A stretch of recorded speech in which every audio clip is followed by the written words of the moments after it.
Muy buenas noches, estamos nuevamente en Debate Capital, agradecemos nos sigan en las redes sociales de Radio y Televisión de Veracruz y el día de hoy tenemos a un invitado de lujo, él es Miguel Ángel Escalona Aguilar. Miguel Ángel, bienvenido, muchas gracias, una entrevista que desde hace ya tiempo estábamos platique y apenas estamos finalmente lográndola. Pues con mucho gusto, muy contento de estar, de poder concretar esta charla y pues atento y abierto a todas las preguntas que quieras compartir. Claro que sí, Miguel Ángel, no, pues mucha experiencia tuya en tus campos, porque no es solo un campo.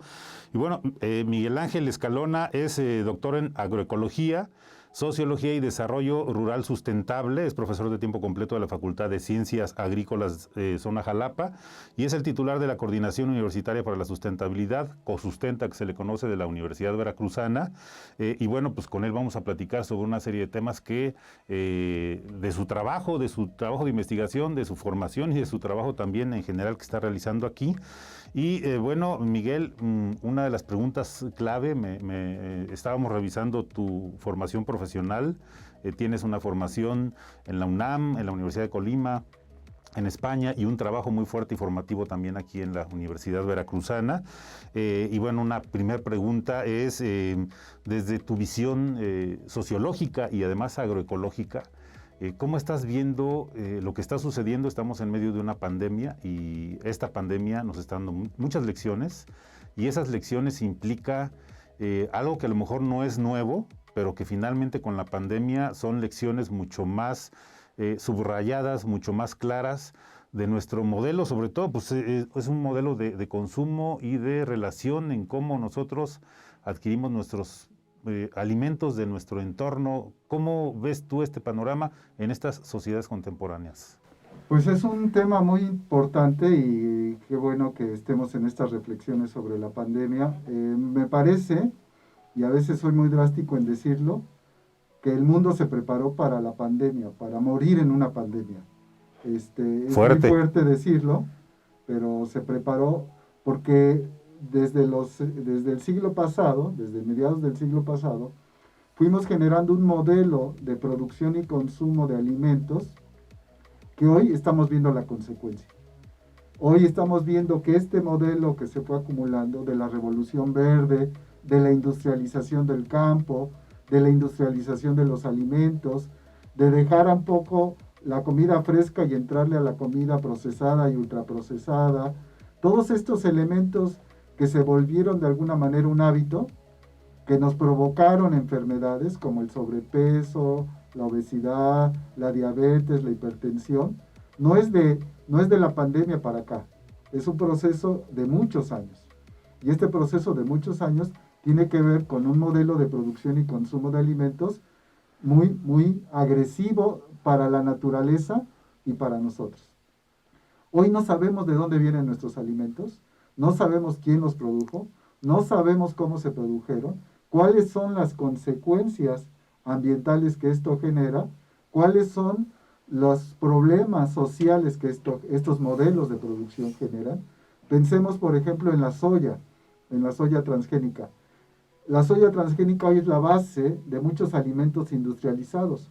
Es la base de los alimentos para el ganado, es la base del alimento para las mascotas, está en todos los alimentos procesados y ultraprocesados, porque la lecitina de soya, y lo pueden revisar en las etiquetas, está en todos estos alimentos porque es un buen conservador. Entonces, hoy está en todos. Y en Sudamérica, que es la región en donde más se produce soya en el mundo, habrá más o menos unas 70, 80 millones de hectáreas. Entonces, entre esta superficie se están devastando por completo todos los recursos, recordemos los incendios de la Amazonía, que además es para ganado y para esta soya. Entonces, o sea que hay algunos incendios que son propiciados, disque accidentalmente, ¿no? Por supuesto que estos incendios son provocados para abrir la frontera agrícola, para sembrar más, porque hay intereses económicos muy fuertes. Entonces, este modelo industrial que está vinculado en el campo, en la transformación y en el consumo de alimentos, la pregunta que yo siempre me hago es ¿quién gana en esto? Y quien gana en esto son los industriales, los que producen, que son grandes terratenientes, los que transforman y los que comercializan. Y los que perdemos es el grueso de la población. Nada más recordemos que nuestro país es el segundo país con más gente obesa en el mundo, hombres y mujeres, que hoy cada vez, por ejemplo, entre niños de 11 y jóvenes hasta de 17, 18 años, el 20%, niños y niñas, jóvenes y hombres y mujeres, el 20% tienen problemas de sobrepeso. Y el 5% de la población entre niños de menores de 5 años, cerca de 1 millón, de 2 millones, tienen problemas de desnutrición. Estos niños que tienen... Parece contradictorio, ¿no? Es contradictorio y paradójico, porque una de las paradojas, justo, es que puede pasar que niños que están desnutridos pasen al sobrepeso y la obesidad por este consumo de alimentos industrializados sin haber estado nunca en el bienestar, en un buen peso, en una buena condición. Porque vemos, por desgracia, que en el medio rural hoy mucha gente está consumiendo esta comida. Esta comida, bueno, estas cosas, que no sé si llamarles comida. Estos productos. Estos productos que son procesados y ultraprocesados, donde la base de estos materiales son estos cultivos que están degradando nuestros recursos. Entonces, por eso digo que nos preparamos para un mal morir, porque hoy lamentablemente sufrimos mucho, tenemos que usar cubrebocas, tenemos que estar en casa, pero es una consecuencia de un modelo económico que nos trajo aquí. Y me parece, y ese es el exhorto, que no podemos quedarnos con que ojalá y se acabe y querer regresar a lo que antes hacíamos o a lo que aún seguimos haciendo. Cuando tengamos que salir, cuando estemos, regresar a estas formas de consumo o aún ahora, porque yo estaba viendo ahora que venía en el camino, pues la gente le sigue entrando a la coca, al refresco, la gente le sigue entrando a la comida chatarra, la gente le sigue entrando esto, y como que nos cuesta trabajo que nos caiga el 20, que nos hace sensibles el sobrepeso y la obesidad, que esto tiene que ver con nuestra alimentación y que podemos hacer un alto y reflexionar sobre cómo me gustaría morir. Y, insisto, es muy fuerte, pero al final es eso. Y a mí en lo particular me gustaría morir en mi cama tranquilito y sin ningún problema de salud. Ese es el destino, es como queremos. Para morir así, tenemos que vivir de una manera distinta. Y esta manera en que queremos vivir, yo creo que tiene que ver con esta forma de alimentarnos, de estar en el espacio, de hacer ejercicio, etcétera, etcétera. Me parece que eso es fundamental. Miguel, entonces, perdón, te interrumpo, estamos en un mito, porque antes, incluso todavía hace no mucho se decía que alguien estaba sano porque estaba llenito, porque estaba gordito, ¿no? Hay como un mito en ese sentido, y tiene que ver con el conocimiento un poco más a fondo de lo que implica la salud del ser humano. O sea, por ejemplo, yo te veo que andas en bicicleta y que te gusta movilizarte sin contaminar además, que es muy congruente eso, lo cual te reconocemos mucho, pero esto de la complexión tiene algo que ver también con... Sí, hay muchas cosas, hay una predisposición, se ha documentado que nosotros los mexicanos, por la mezcla de razas y todo lo que tenemos un gen que nos predispone a subir de peso fácilmente. No es fácil bajar de peso. Y por otro lado, esta visión de la salud reflejada en el peso o en el tamaño era un elemento de orgullo. Yo recuerdo, mi abuela decía, mijita, tú no estás gorda, estás hermosa, para expresar que una persona no tenía sobrepeso, sino que era así, porque además era una forma de imaginar.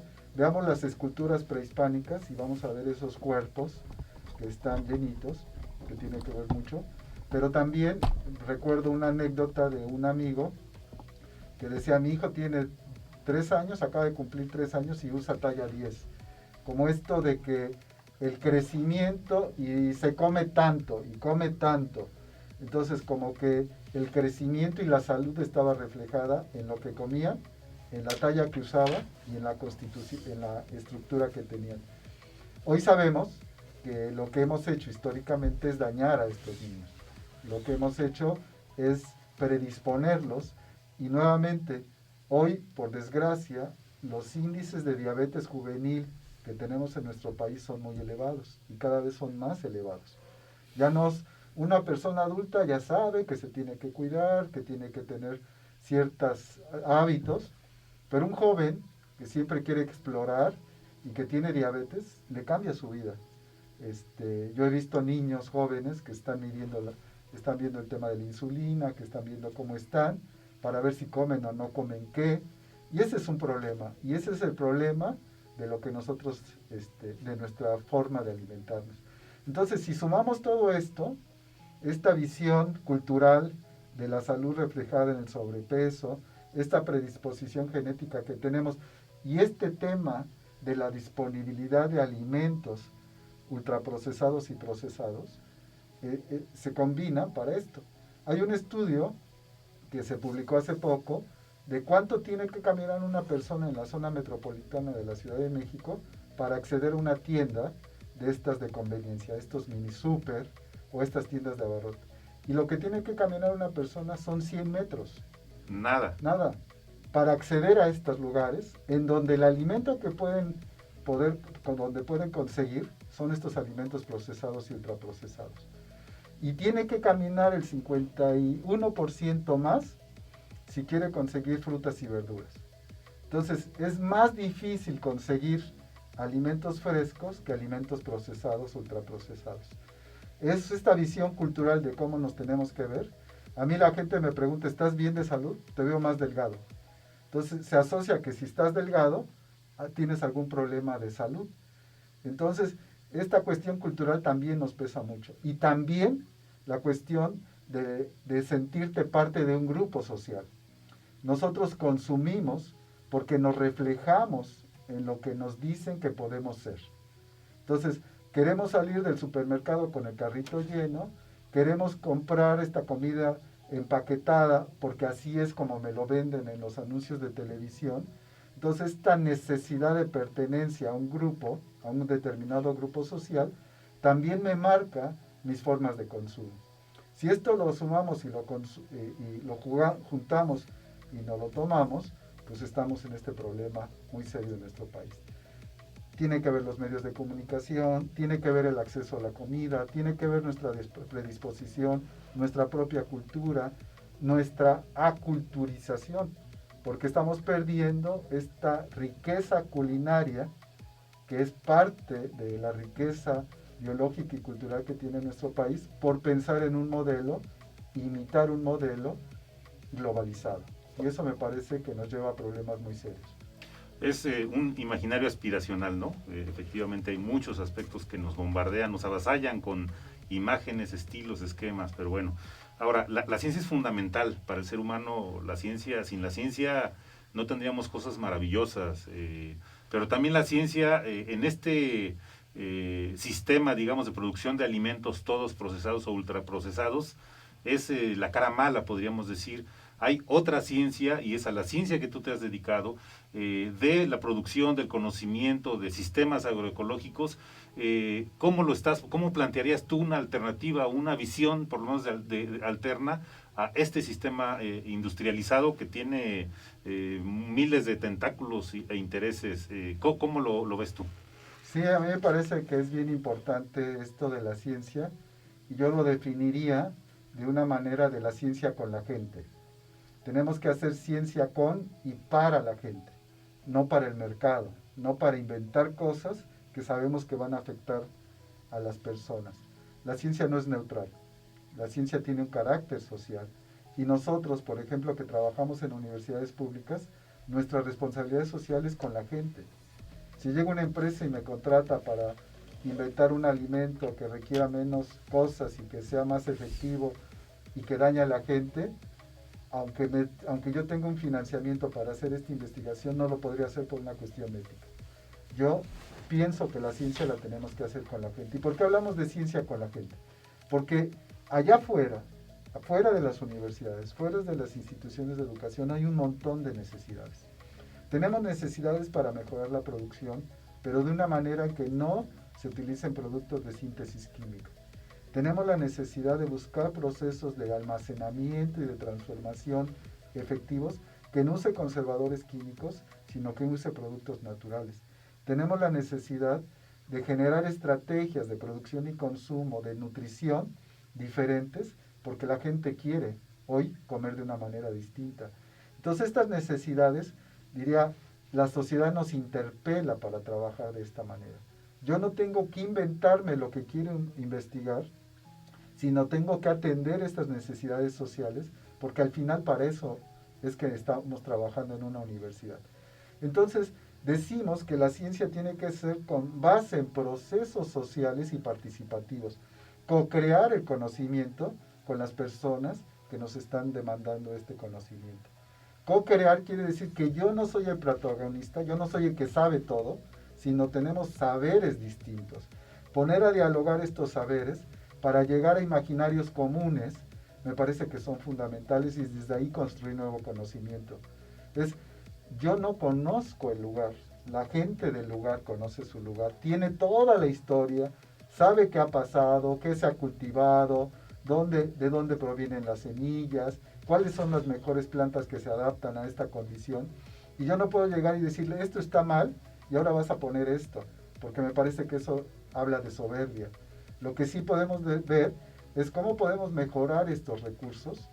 Por ejemplo, en genética se habla de mejoramiento participativo con base en las necesidades de la gente. Porque a veces el mejoramiento genético lo ubicamos nada más en la cuestión de producir, mejorar rendimientos. Y le fuimos quitando información genética a estos materiales valiosos para mejorar el rendimiento. Y la gente en el campo mejora estos materiales, pero desde otra noción, por ejemplo, desde el sabor, desde la cuestión ambiental, desde la topografía del terreno. Entonces, si nos ponemos a dialogar un genetista con un campesino y vemos cuáles son los elementos que hay que mejorar, estamos haciendo una ciencia con la gente.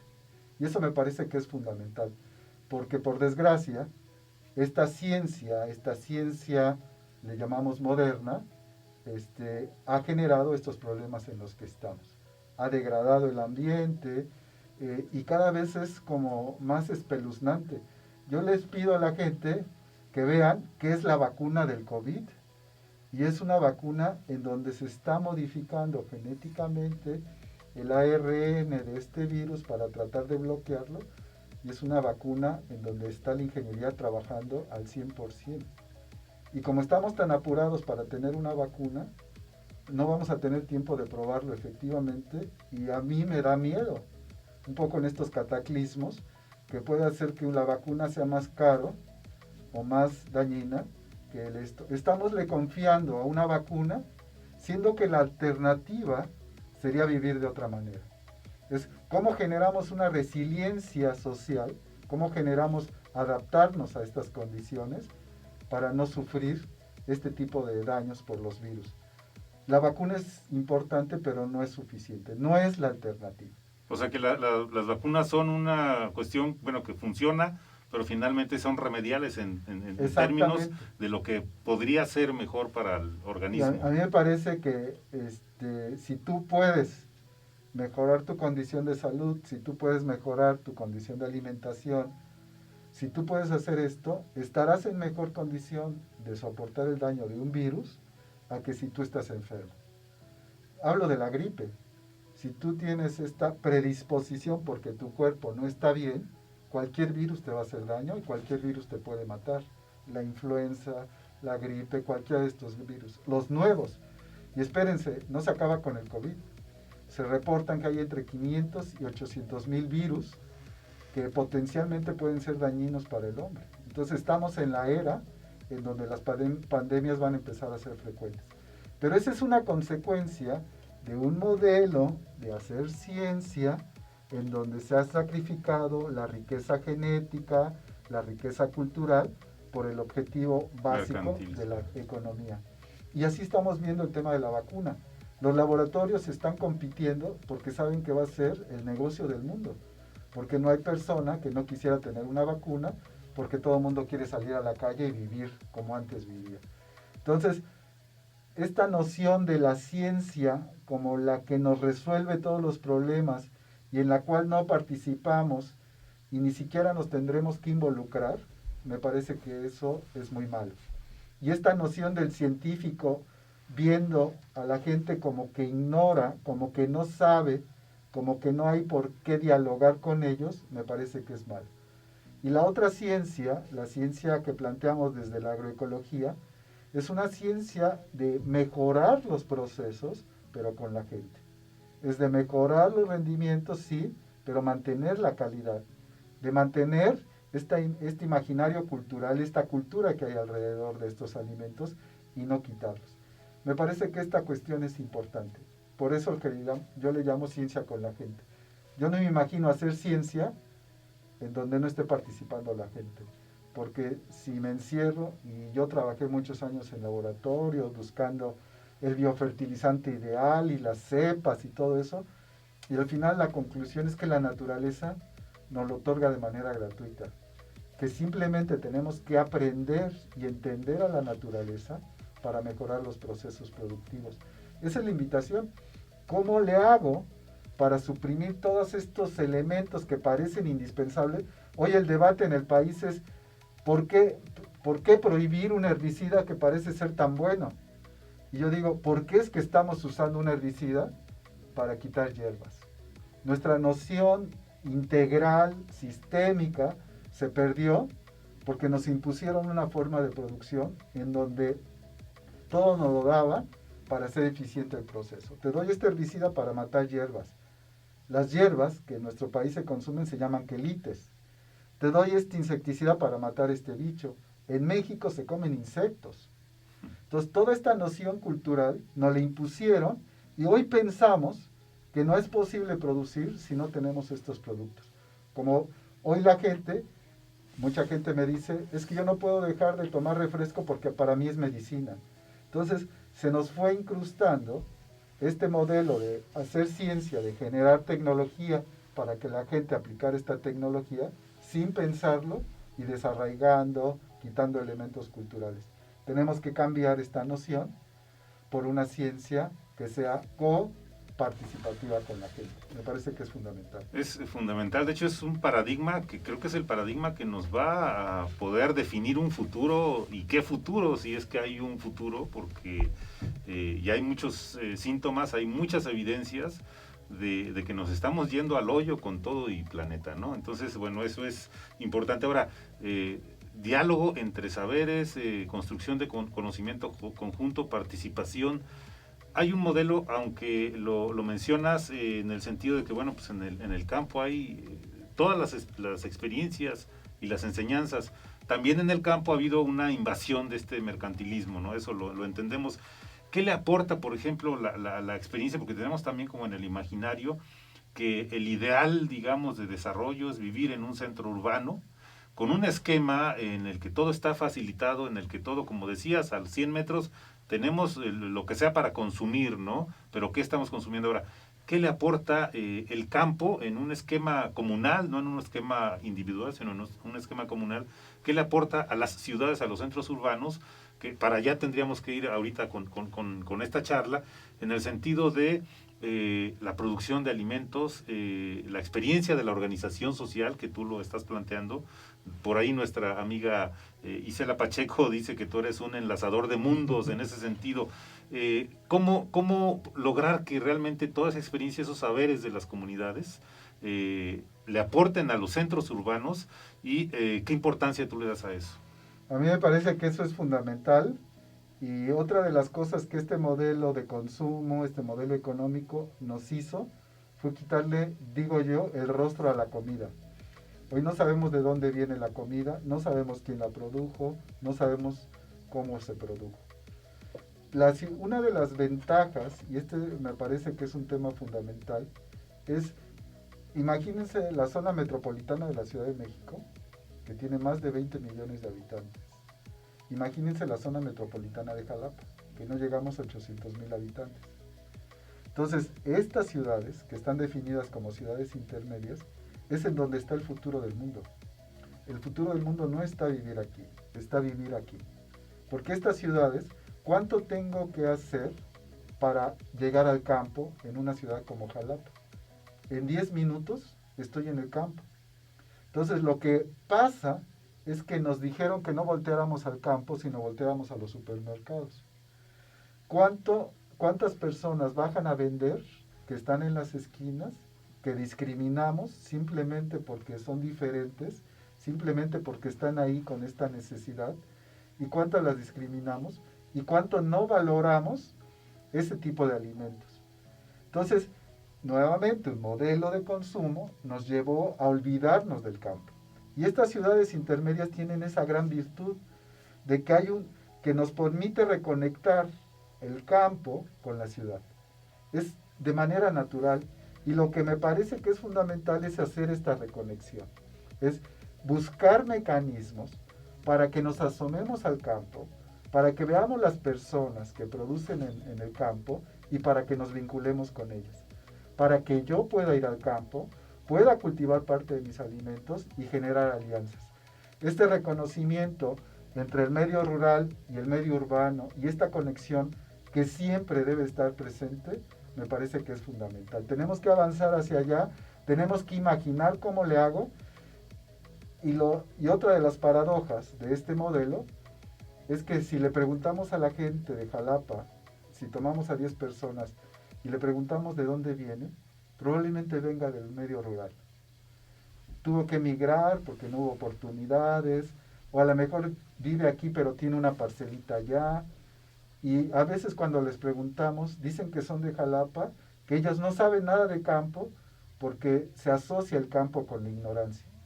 Y entonces, cuando reconocemos el gran aporte que hace para nuestra alimentación la gente del medio rural, cuando reconocemos que hay muchos saberes, entonces las personas se sienten orgullosas de esto. Y esta es una tarea que tenemos pendiente. A la gente que produce alimentos siempre hay que darle gracias. Hoy le aplaudimos a los médicos y a las enfermeras porque nos están salvando, y yo les aplaudiría a la gente que produce nuestros alimentos, a estos alimentos naturales, estos alimentos frescos, que me parece que es fundamental. Entonces, tenemos que voltear, tenemos que salir al campo y hacer alianzas con la gente. No nada más decir, y en este sentido folclórico, dice, ay, qué rico fui a comer al campo, ay, qué rico conozco a la gente, sino hacer estas alianzas por cuestiones de sobrevivencia. Si yo favorezco el consumo de alimentos que se produzcan local o regionalmente, estoy favoreciendo la economía local, el dinero se queda aquí, las personas tienen la posibilidad de vivir y no migrar, y entonces estamos generando vínculos fundamentales. Entonces, me parece que por ahí va, y lo que tenemos que hacer es reconocer a estas personas. Agradecer, y por favor nunca regatearle a una señora que está vendiendo en la esquina, que me vende un manojo de rábanos, porque eso no lo hago en el supermercado. En el supermercado me maltratan, me tratan mal, porque ni siquiera me identifican como persona, y esta persona que está ahí en la esquina tuvo que hacer un gran esfuerzo para llegar ahí, y regatearle me parece que es inhumano. Entonces, tenemos que pensar a reconectar el campo con la ciudad, a reconocernos como personas, indistintamente de nuestro origen, y como personas ayudarnos. Cada que yo le doy dinero a esta persona, estoy ayudando a la economía de mi región. Cada que le doy dinero, estoy haciendo que ella siga cultivando y que se quede en su parcela, porque sabe que es una forma de vida. Hacer estas alianzas me parece que son fundamentales. Tenemos que, efectivamente, enredarnos, tratar de generar estos vínculos, este tejido social que es fundamental por una cuestión de sobrevivencia. Claro que sí. Miguel, y sobre esto, bueno, hay proyectos ya aterrizando en esta ciencia con la gente que tú estás practicando, que vienes practicando desde hace mucho. Jalapa, huertos urbanos, tienes una red, estás también con lo de mujeres sabias también. Cuéntanos cómo estás trabajando pues en los diversos proyectos que tienes, que ya son el aterrizaje de todo esto que estás analizando, ya es la parte práctica y real que vienes haciendo con un conjunto de actores sociales. Sí, la verdad es que, parafraseando a Isela, dicen que yo soy un enredador, un nucleador, y que me gusta aliarme con las personas. Y me dicen, es que tú estás metido en muchas cosas. Le digo, yo nada más estoy metido en una cosa, quiero vivir bien. Y quiero vivir bien con la gente. Y mi trabajo está destinado a eso. Yo trabajo para vivir bien, para ser feliz, para que la gente sea feliz, y lo podemos impulsar. Tenemos que trabajar mucho porque nuestra conexión sobre otra forma distinta de vida no la tenemos tan presente. tenemos que demostrar que es posible vivir de otra manera y que podemos prescindir de estas cosas que todos los días me están diciendo que necesito. Y esto es un poco justo con la gente. Y nosotros partimos de un hecho que me parece fundamental, que le llamamos comunidades de aprendizaje. Entiendo que todo mundo tiene un saber y todo mundo tiene una necesidad de saber. Todo mundo, y que levanten la mano para las personas que nos vean, ¿cuántos les gustaría tener un huerto en su casa o estar vinculados con la producción de alimentos? Casi todo mundo podría ser. O que una persona te ofrezca alimentos, etcétera. Todos estamos como en la mejor disposición de hacerlo. Si todo el mundo lo quiere hacer, pues hagamos alianzas. Entonces construyamos estas comunidades de aprendizaje. Y la red de agricultura urbana es un poco esto, es un mucho esto. Es una red que se constituye de manera ciudadana con la gente y que la gente con este deseo de aprender es un motivo para esta reconstitución del tejido social. Nos reunimos cada 15 días en una casa distinta, hoy no por la pandemia, lo estamos haciendo de manera virtual, pero cada 15 días antes de la pandemia nos reuníamos en una casa distinta. Y en esa casa, la persona anfitriona decía, a mí me gustaría aprender a hacer mi composta. Entonces, toda la gente que llegaba a esta sesión iba a aportar sus conocimientos, su experiencia para hacer composta o aprender cómo hacer composta. Entonces, hay quien tiene el saber y hay quien necesita saber, los juntamos y se genera un diálogo de saberes. De saberes no solo en el discurso, que muchas veces lo tenemos, sino en la práctica. Entonces hablamos de un diálogo de saberes y haceres. Entonces a lo mejor yo no tengo la experiencia para manejar el serrucho, pero la compañera, el compañero sí tiene experiencia y me va a enseñar cómo usar el serrucho. Entonces yo además de saber de plantitas, hoy sé cómo manejar el serrucho. Pero a lo mejor la compañera o el compañero saben cocinar este alimento de una forma distinta y entonces me va a enseñar cómo cocinar este alimento de una forma que yo no sé. ¿Quién es el maestro aquí? Todos y todas. ¿Quién aprende? Todos y todas. ¿Quién comparte? Todos y todas. Por eso le llamamos comunidades de aprendizaje, comunidades de práctica. En estas comunidades de aprendizaje fomentamos entonces el diálogo de prácticas, de haceres y de saberes, pero también fomentamos el intercambio de semillas y de plantas. Porque uno de los elementos fundamentales que hemos perdido es el uso de la biodiversidad. Estamos pensando en comprar semillas, semillas mejoradas, estamos pensando en alimentos que ni son propios, y entonces nuestras semillas, las semillas que produce la gente, las podemos intercambiar. Eso me parece que es fundamental porque es retomar el sentido de la semilla como un bien común, un bien de todas y todos, y no una mercancía. Es cambiar esta noción. Y en cada sesión comemos. Compartimos nuestra comida, hacemos una comida comunitaria, y en esta comida comunitaria, entonces, pues dialogamos nuevamente sobre las recetas. Oye, yo no sabía cómo cocinan los quelites. Ah, pues mira, yo lo hice así. O yo hice esto. Miren, este es un plato de mi región, etcétera, etcétera. Entonces se forman estos diálogos y entonces se genera esta práctica de conocimiento común y construimos nuevo conocimiento y avanzamos. Eso es una cuestión, cuando lo platicas, dices, pues qué fácil. Pues sí, es muy fácil. Entonces no hay que enredarse mucho. Algún momento alguien dice es que hay que poner una mesa directiva y ver que haya un presidente.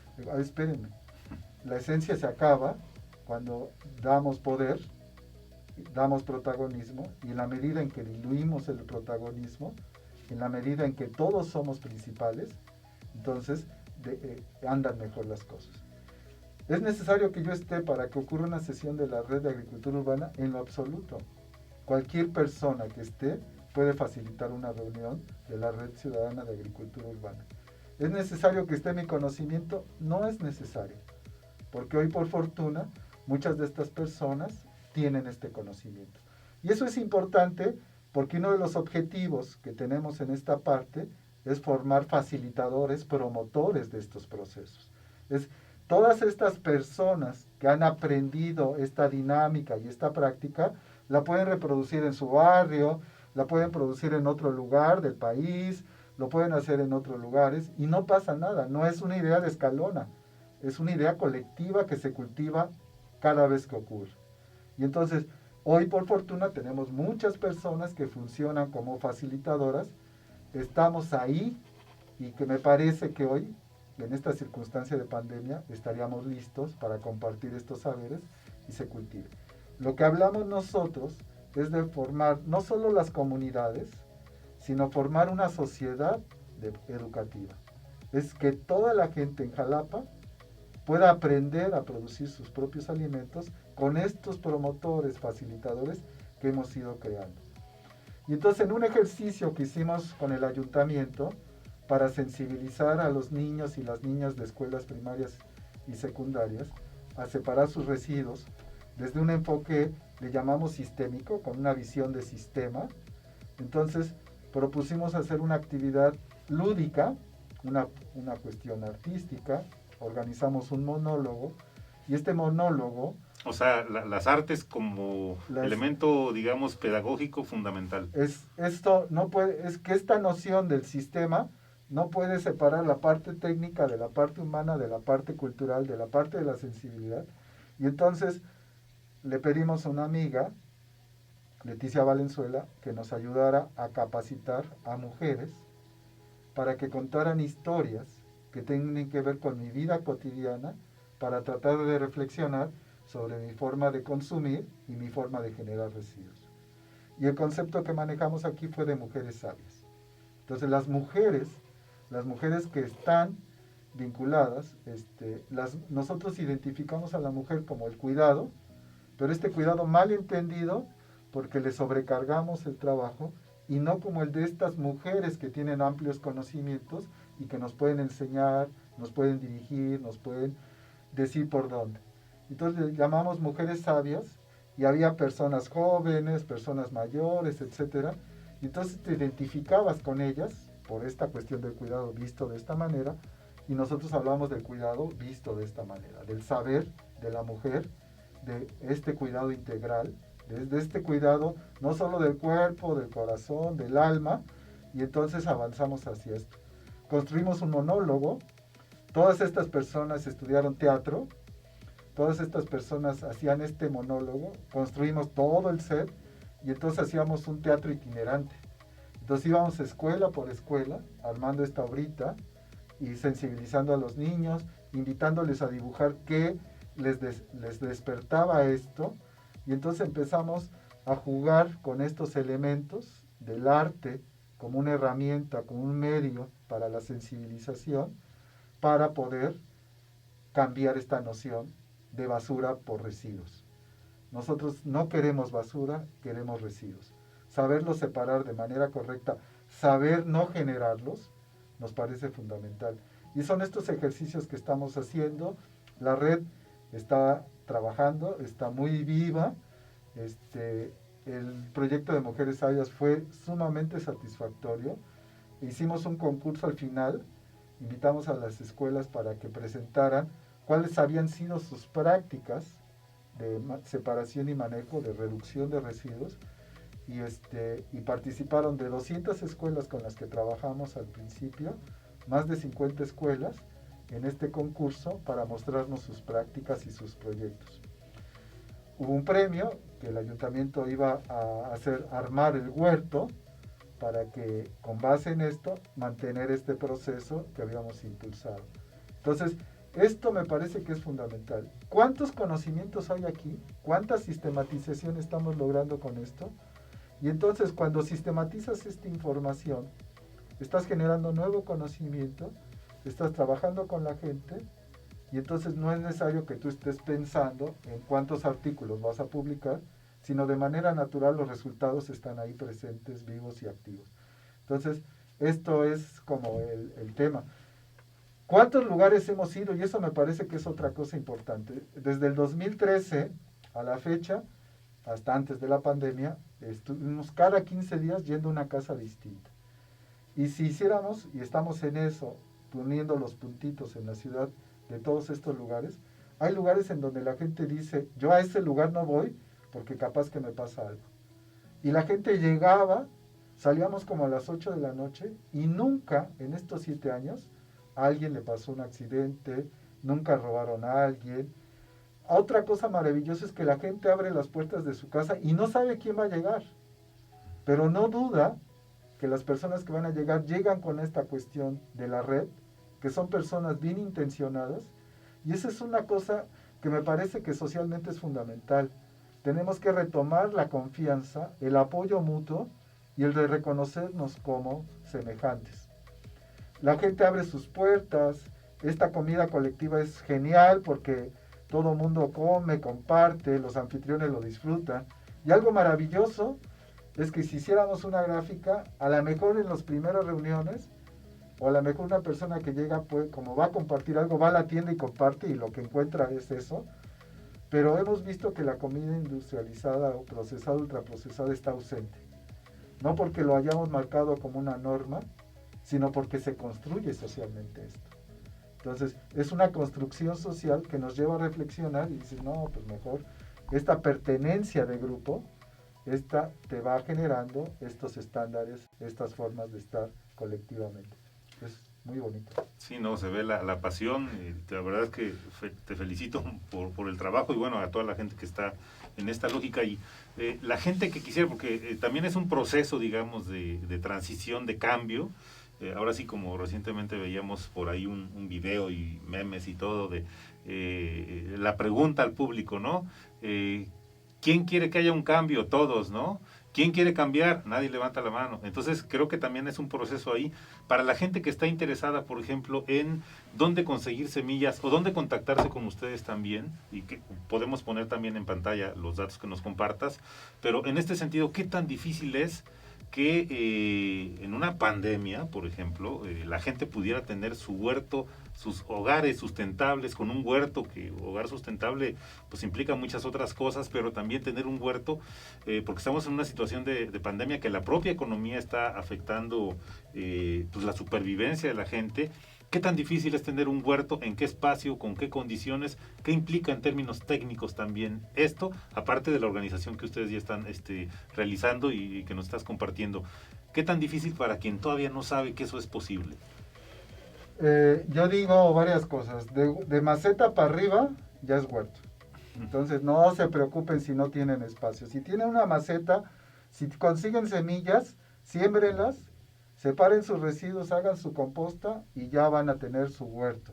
No es necesario que tengan gran superficie para esto. Para mí lo fundamental de tener una maceta o tener un espacio que se llame huerto o tener un espacio más grande es que cambia tu noción del consumo. Reconoces a las personas que producen alimentos frescos el gran trabajo y reconoces si a ese trabajo no le echan químicos, reconoces aún más y entonces volteas a ver a estas personas y reconoces ese trabajo. Para mí es fundamental. Por eso digo que de maceta para arriba ya es huerto. ¿Qué necesitamos para tener un huerto? Necesitamos un buen sustrato, necesitamos un espacio y sol, lugar donde cultivar.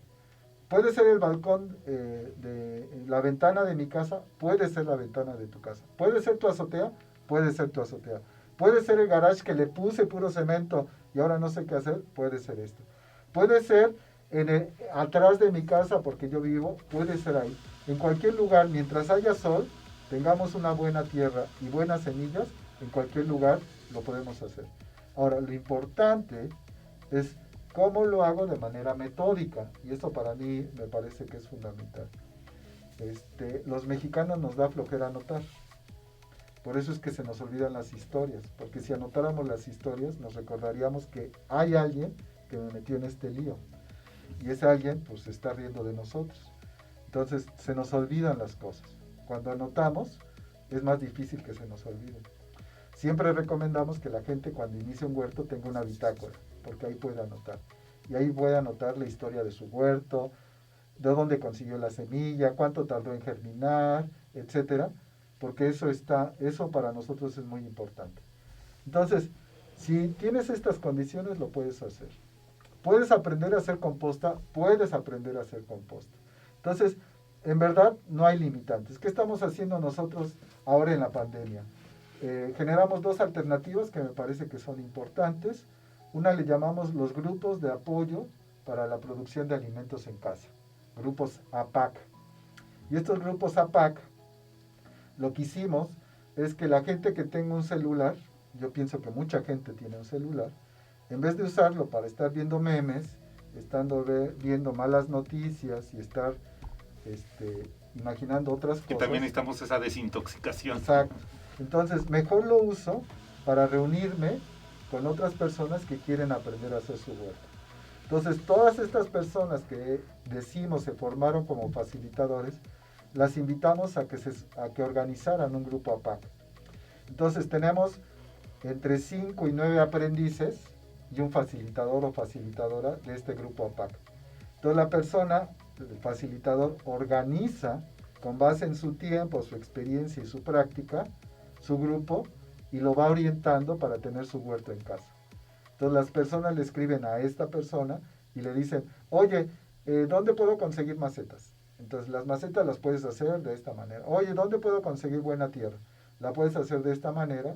Hay facilitadores, quien ha hecho un programa y lo está desarrollando, y cada semana se reúnen, comparten sus saberes. Y entonces hoy la gente, el domingo pasado en el Tianguis Agroecológico Jalapa, que estamos ahí con el tema de las semillas, se reunió un grupo APAC para intercambiar semillas, y era genial verles y escucharles, porque dicen, es que mis lechugas van así, es que mis chícharos están de esta manera. Entonces se empieza a dialogar a partir de esto. Y simplemente es aprovechando un elemento tecnológico que se llama teléfono, que lo desperdiciamos viendo el Face, viendo videos. Yo me enfermo un poco cuando veo a la gente viendo videos, y digo, ¿dónde está la vida? Entonces, mejor entrarle a estas cosas, aprovechar estas tecnologías, y generamos esta iniciativa de grupos APAC. La primera pregunta, y ese es un tema fundamental, cuando una persona quiere empezar su huerto, es ¿dónde consigo semillas? El 95% de las semillas de hortaliza que se venden en este país son importadas, y muchas de ellas son híbridas. Entonces nos genera una dependencia muy grande de semillas. Muchas de estas hortalizas son extranjeras. Por ejemplo, cuando hablan del kale o del kale, dice, wow, pues está chido porque es muy nutritivo, ahora cómo me lo como. Pero si le pregunto a la gente cómo guisas quelites, pues la gente nos puede decir, Entonces recuperar estas hortalizas para nosotros es fundamental. ¿Qué estamos haciendo en la pandemia? Llamamos canasta de semillas. Entonces la canasta de semillas es una canasta, ponemos las semillas que tenemos un grupo de guardianes de semillas. Quien tiene semillas pone sus semillas, las dona, si tiene en excedente, e intercambiamos semillas entre la gente. Si no tienes semillas, no importa. Puedes llevarte 3 sobrecitos y empezar tu huerto. Si tienes semillas, las puedes traer y otra persona se las llevará. Entonces, estamos generando este sentido de la semilla como un bien comunitario, como un bien de todas y todos, y lo estamos enriqueciendo. Y retomando un modelo como es el trueque, con el caso de la semilla. Es el trueque. Y entonces fomentamos este sentido de pertenencia a un grupo, este sentido de hoy me ayudas, yo te ayudo mañana. Entonces hoy tú me das semillas, cuando yo tenga semillas voy a traerlas, porque estas semillas vienen de ti. Entonces yo siempre digo que las semillas no son mías. Las semillas me las prestaron y yo simplemente las estoy devolviendo. Entonces, esta noción me parece que es fundamental, porque algo que estamos perdiendo como sociedad es esta confianza y este apoyo entre todas y todos nosotros. Este sentido de lucro, en donde tantito tengo semillas, ya las quiero vender porque pienso que me voy a hacer rico, mejor lo cambiamos, tantito tengo semillas y mejor las comparto para tener otras semillas y enriquecer mi huerto. Entonces, ese es el tema. Hoy lo estamos haciendo cada domingo en el Tianguis Agroecológico Jalapa, y ahí está el intercambio de semillas. Y tengo algunas imágenes que están bien bonitas, porque por ejemplo una niña como de 6, 7 años llega y dice, ay mira, porque aceptamos plantas y todo, y dice, ay mi mamá, mira, mi jitomate se echó a perder, pero aquí hay un jitomate, ¿me lo puedo llevar? Por supuesto, llévatelo. Entonces ves a la niña feliz porque nuevamente tiene una planta de jitomate. la señora que llega con un montón de plantas dice, estas son mis plantas, quiero de estas. Y entonces, esta bondad natural que tenemos los seres humanos, que se nos ha quitado por el lucro, la envidia, el individualismo, la recuperamos cuando soy capaz de desprenderme sin ningún trabajo de algo que me costó trabajo y que doy a la gente desde mi corazón. Eso me parece que es importante. Eso es esta transformación que estamos impulsando y es esta reconstitución del tejido social. Bien, Miguel, y ahora tocaste el tema. Tianguis agroecológicos, mercados agroecológicos, producción orgánica regional. Tú eres de los pioneros, precisamente, o el pionero en este sentido de los mercados agroecológicos. ¿Cuál es la historia de esto? Porque obviamente pues es algo que ahora se le está reconociendo más, pero en un momento pues picaste piedra y fue un proceso también. Sí, es una historia, es muy bonito. Esto nace aquí en Jalapa en el año 2003. Yo desde ese entonces estaba en la estoy en la Universidad Veracruzana y también está esta Elisa Blanchet, que era es una persona que también tiene este enfoque social y me dice, Miguel, vamos a organizar un mercadito de alimentos sanos. Desde ese entonces estamos hablando de esto. Y donde pudimos lograrlo fue en Teocelo, porque el alcalde de ese momento, hoy un buen amigo, estaba muy, muy, muy entusiasmado en promover formas distintas de separación de residuos. Recordemos que Teocelo es pionero en la separación y en la producción que aquí en Jalapa hemos adoptado muchos de los ejemplos y de las enseñanzas de Teocelo. Es un poco también en esta idea de cómo desde otros lugares rurales al centro urbano nos enseñan cosas también. Exactamente. ¿No? Entonces, con el maestro May, alcalde en ese momento, nos dice, miren, aquí hay muchos productores locales, vamos a organizar una feria de productos. Y ese es como el tema, es identificar los productores locales, porque muchas veces los pequeños productores locales no tienen a dónde vender. Y normalmente van con su carretilla ahí en el barrio, que me parece que es bien importante. Ahí es donde se debe de circular estos tipos de alimentos, pero a veces no tienen suficiente salida. Entonces decía el maestro, vamos a organizar una feria para dar a conocer esto a la gente del propio pueblo y se valore este trabajo. Entonces nos fuimos a Teocelo, montamos nuestra feria, queríamos que fuera anual, y el maestro dice, no, vamos a hacerla otra y otra. Y entonces, como fueron 2 o 3, dice, ¿y por qué no ponemos un mercadito? Entonces sale la idea de poner el mercadito, y dice, pero aquí pues no hay mucha gente, ¿por qué no lo hacemos en Jalapa? Y yo apoyo para que los productores locales vayan a Jalapa y oferten a la comunidad jalapeña esto. Y entonces conseguimos el espacio de Radio Universidad Veracruzana y ahí organizamos el mercado ecológico Celot. Esto te estoy hablando del 2003. Y entonces se armó el primer tianguis en la ciudad, en el estado, de esta naturaleza, y ha sido una experiencia inolvidable. En el país se forman de manera simultánea, en Chapingo, en Texcoco otro, y en Oaxaca otro, por Francisco Toledo y un montón de actores, porque querían establecer un McDonald's en el centro de la ciudad, en el Zócalo, y entonces él se resistió. Recordemos estas imágenes en donde sale volando sus papalotes, donde regalan tamales, claro. Un poco para reivindicar nuestra cultura alimentaria, y abre el espacio del centro cultural, nuevamente cultura y comida que están ligados, y se forma el mercado ecológico, el Pochote, y entonces desde ese entonces, y un año después organizamos la Red Mexicana de Tianguis y Mercados Orgánicos. Y esta red pudo impulsar en la Ley de Agricultura Orgánica, en la que tenemos en este país vigente, una forma de certificar los alimentos con la gente, le llamamos certificación participativa. Nuestra aspiración es que hubiera muchos de estos mercados. Decimos que no debe haber el mercado, sino múltiples mercados que de manera local, regional, puedan funcionar como estos enlaces entre la producción local y los consumidores. Entonces, como nodos, digamos, de como comercialización claro, de eso. claro. Entonces, no puede ser el mercado en Jalapa, sino ojalá y haya el mercado acá, el mercado acá, el mercado allá. Y entonces... Y que muchas veces los que están, ofrecen sus productos se mueven, digamos, ¿no? O sea, hacen un trabajo itinerante. Entonces, si los ponemos, y eso es, hoy hemos aprendido muchas cosas, una de las cosas que aprendimos es que cuando hoy es orgánico piensas en más caro, y a veces la gente sí sube los precios sin tener la noción de cuánto vale, y entonces hacemos inaccesibles los alimentos.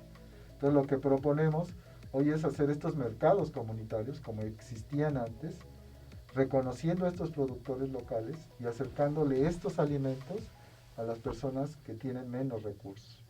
Entonces, ¿cómo construimos un mercado comunitario, un mercado campesino, donde la gente pueda llegar y pueda interactuar directamente con el productor? Me parece que ese es un tema importante. Entonces, ¿cómo le hacemos para que esto ocurra? Me parece que son alianzas. Estas alianzas son fundamentales. Este empoderamiento de los productores para ser protagonistas de estos procesos me parece que es otro tema fundamental. Y tenemos que aquí sí hacer una alianza entre el gobierno, entre las instituciones de educación, las organizaciones de la sociedad civil, los productores, para que en estas alianzas podamos ofertar toda esta cantidad de alimentos que están para que la ciudad se pueda alimentar. Si tenemos el tema de la producción urbana de alimentos, si tenemos el tema de los mercados locales, si tenemos procesos de transformación local de los excedentes para estos mercados locales y combinamos todo esto, hacemos una ciudad sustentable. Hacemos que estos alimentos lleguen a sectores que no tienen acceso a estos alimentos. Podemos generar empleo con estas prácticas, porque lo ideal es que la gente que no tiene empleo puede establecer huertos en esta alianza con el ayuntamiento, este tema de los huertos comunitarios, y entonces generar estos elementos de sumar, ganar, ganar. Aquí lo importante es que el protagonismo no exista. No es una idea de él, no es una idea de esta, no es una idea, sino es una construcción colectiva por el bien común. Ese es el paso que necesitamos dar, eso estamos tratando de construir, y me parece que si lo armamos de esta manera ya lo hicimos, porque vamos a empezar a caminar. El camino no es fácil, hay muchos elementos que a veces no consideras, pero caminar hacia allá es mejor que estar imaginando otras cosas y estar detenido en diciendo es que debe de haber algo mejor. Entonces, por mientras, ponte a hacer cosas. Claro, Miguel, te agradecemos mucho, es un mundo muy rico, la verdad, y bueno, como reflexión final, creo que llegaríamos o pasaríamos al punto inicial, es decir, si tuviéramos estas alianzas mucho más amplias de todo lo que ustedes están construyendo, creo que hubiéramos enfrentado esta pandemia de otra manera. Mucho más fácil. Definitivamente. Sí, estamos construyendo en 30 segundos algo que le llamamos Plataforma Metropolitana de Formación en Agroecología. ¿Y qué estamos haciendo? Todos, y es la invitación, todos los grupos que estén dando formación en agroecología, no importa que sean del ayuntamiento, no importa que sean de la universidad, no importa que sean huertos escolares, no importa que sean huertos comunitarios, no importa que sean, sumémonos, hagamos un esfuerzo común y lancemos una agenda común de formación en agroecología. Si esta suma de esfuerzos la canalizamos de manera adecuada, imagínense la oferta para la ciudadanía que tendríamos de talleres y cursos. Entonces estamos trabajando en esto, en la Plataforma Metropolitana de Formación en Agroecología, y estoy seguro que dará muchos frutos. Estamos ahí enredándonos nuevamente con todos los colectivos para que esto ocurra. Está ocurriendo y pronto tendrán noticias de nosotros, de muchos talleres y muchas actividades vinculadas con la agroecología, la producción y el buen vivir. Entonces, gustoso siempre. No, pues muchísimas gracias, Miguel Ángel Escalona Aguilar, académico y activista en el sentido real de lo que implica todo este tema medioambiental, los alimentos, la bicicleta, que también estás acompañando el proceso de las ciclovías aquí en Jalapa, que son fundamentales también. Te agradecemos muchísimo y esperemos en algún otro momento volverte a invitar, porque seguramente hay muchos otros temas interesantísimos. Con todo gusto estoy para eso. Y sí, mientras más inclusiva sea nuestra ciudad, más habitable es. Más inclusiva para la gente que viene y baja y vende sus alimentos, tener infraestructura para podernos desplazar de manera adecuada a través de la bicicleta, respetar a las personas, es fundamental si queremos vivir en una ciudad para todas y todos. Me parece que esto no se nos debe olvidar. No pensemos en nosotros, no piense en mí, sino pensemos en colectivo. La colectividad. La colectividad es fundamental. Claro que sí. Es la forma de garantizar una mejor vida en el futuro. Muchísimas gracias. Y bueno, muchísimas gracias a nuestros seguidores de Debate Capital. Estamos aquí en la próxima semana con otro tema así de interesante como lo que estuvimos platicando hoy. Muy buenas noches y que estén muy bien.